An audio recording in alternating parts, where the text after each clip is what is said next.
Hi guys, we're here at UK Games episode 2022. I'm here with the guys from Steamforged. Oh boy, you guys have got some stuff to show off, haven't you? This is massive, obviously. So should we dive into Bardsung first? Who wants to tell me about this one? Go on, Matt, you lead. Okay. I'll lead off. So I'm the creative director here at Steamforged. Showen is the lead designer. He and I work very closely on pretty much everything you see in front of us, but especially on Bardsung. This has been our love affair with the dungeon exploring genre.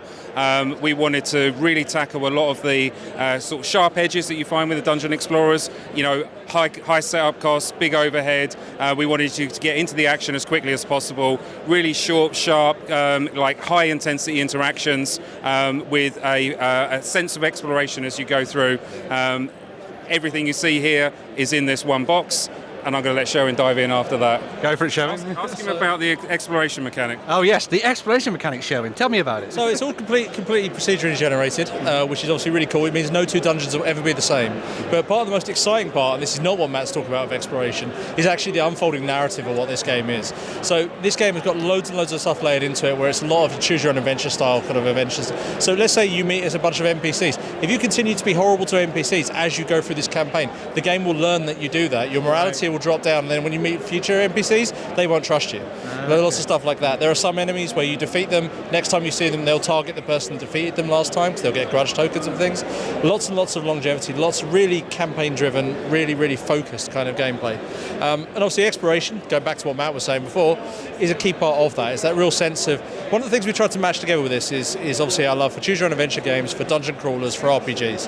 And we think that we've really encompassed all of that into what Bardsung is, into this real big, it's our love note to kind of what the whole genre is, basically. And I think people are insanely excited about this thing, and it's awesome to see the community reaction to it. One of the things I really liked about Bardsung when I saw it first previewed was the fact that you didn't go for sort of typical fantasy archetypes for a lot of like the heroes and also the villains that you come up against as well. And I think it was really nice to see the kind of creativity that you dived in. What was the sort of Was the drive because you just wanted to try and do something a little bit different and unique, or was it like, I really like turtles, I want to put those in the game? Well, the turtle was actually a community vote. Really? We actually put that to the community and said, here's some, we had the paladin, the barbarian, and the turtle, and said, which one do the community want? And the community went, we like turtles, and so do we. So that works well. So but a lot of Bardsung, we always take any of our games, and this isn't just obviously exclusive to Bardsung, we take them and go, how does this look if it's a Steamforged game? How do we best represent people? How do we introduce a lot of ideas into our games that make it feel distinct and feel different and so on? As well as obviously hitting the appropriate archetypes, and obviously this now might be a good time to sort of step over to look at epic encounters in a moment. But we really tried to sort of build on the stuff that we think our audience is going to find really interesting, really engaging, and go from there.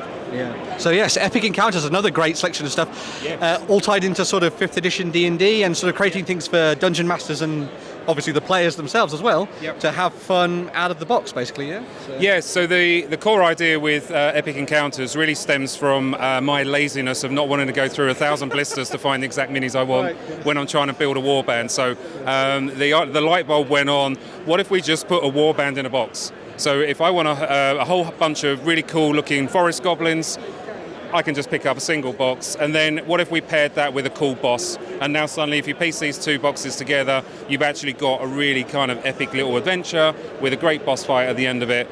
And then again, with the Steamforged attitude towards wanting to create products that allow people to get into the hobby more easily, how can we share the decades of experience that we have on the design team? We've been running and playing D&D and the like for many a year. How can we share our kind of tips, tricks, awesome ideas to make it easy for people who are new to the hobby or looking for some fresh ideas? So inside each Epic Encounter is a whole bunch of like set-piece moments, carefully designed encounters, and it really is almost a drag and drop into your current campaign. And then what we've tried to do is build it so you can then extend that into a whole new adventure if you want to. Awesome stuff. And obviously you've got Godtear as well, which is doing well, Godtear is doing brilliantly. We just came back from Adepticon, which is like a huge minis show over in the States. Godtear has, unfortunately, COVID, like a lot of other sort of head-to-head minis games, Games did kind of like take a little bit of a hit because no one was allowed out. But now we're all back out and playing. It was the star of the show at Adepticon. We sold out of all of our stock. And we just had demo games running the entire weekend, which was fantastic to see. And what's quite fun about it is, obviously during lockdown, we weren't allowed to play. But when we got to Adepticon, Sherwin and I sat down, refreshed our mind, memories of the game. Actually, we're really enjoying this game. So now we're busy painting up new warbands and everything to start playing again. So definitely swing by the booth, have a look at this one as well. Yeah, I was going to say, obviously you guys are here at UK Games Expo this year. What kind of demo can people demo? Basically everything that we see here, pretty much on the stand, or? I think we're going to focus on Godtear and Horizon on the booth. We would love to demo Bardsung, but it's a bit big, I guess. Yeah, it's a bit heavy. It's a big game. And it's more that people, when they go to a show, you really only want a 10-minute demo. So a 10-minute demo to kind of give you an idea of how Horizon plays out, 10-minute demo of how gives you an idea of how Godtear plays out. But you can definitely swing by the booth, have a look at some of the Epic Encounter minis that are out of the box. Obviously, the Bardsung minis will be there to pick up, play, talk to Sherwin and I about anything you like about our games or just the world in general. We want to talk about it, yeah. Exactly. I'm gonna put you on the spot now, Sherwin. Okay. Where's your booth? Where's your stand? Where do people go and see you? Do you remember? Hall 1. Hall 1. And go through the main entrance, chuck a right, and we're pretty much there. Cool. We'll have that in, but I'm also going to put in a nice little label for everyone on the video so everyone can go and check it out. It's all down below so my Essex slang of chuck a right isn't going to be enough. If that works, please go and see Sherwin and tell him that it worked. That would be really cool. Well, yeah, thank you guys. Really nice talking to you. Bardsung looks amazing. Really can't wait to give it a go at some point in the future. But yeah, we're going to be back with another video in the near future. We are going to be doing it, I should say, we're going to be doing a giveaway with this video. It's a secret style of giveaway, which we'll see in the description down below. It'll be something over here. We'll find out below in the description. It'll be fantastic. We're going to be back with another video very, very soon. Bye for now.